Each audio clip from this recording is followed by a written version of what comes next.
Mit navn det er Jakob Melby. Jeg er tømrermester hos Henning Søndergaards efterfølger ved Jakob Melby. Min erfaring med James Hardy er cirka 10 år tilbage, hvor vi har brugt det på stern og vindskede. Altså, du kan jo bruge VL-plank stort set hvor du vil. På gavle, på skure, på hus. Det vigtigste er egentlig bare, at du opfylder montagevejledningen, og specielt med ventilationen, der kommer i bunden, og det kommer ud i toppen.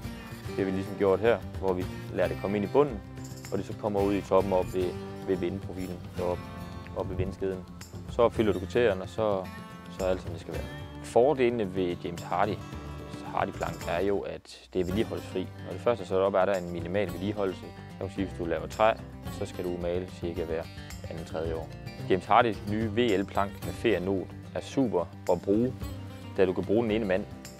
Det besparer du en del i både montagen, samtidig hvis du skal have en håndværker til deres hjørner og deres indvendige hjørner, gør at det bliver ikke synligt i enderne. Så der er ikke så meget tilskæring, der skal være præcis. Og det sparer du altså en del ved. Vi er super godt tilfredse med James Hardy VL-plank på vores skur. Det giver noget minimalistisk, det giver nogle rene linjer, og så samtidig har vi en strækstruktur, så det ikke bare er en glat plade. De sidste par år er der kommet stor efterspørgsel på fibercement, da det er vedligeholdelsesfri, og almindelige borgere får jo mere og mere i hverdagen, så det er ikke lige tiden, der er til at male og så videre, når vi endelig er fri. Så det er der kommet rigtig stor efterspørgsel på.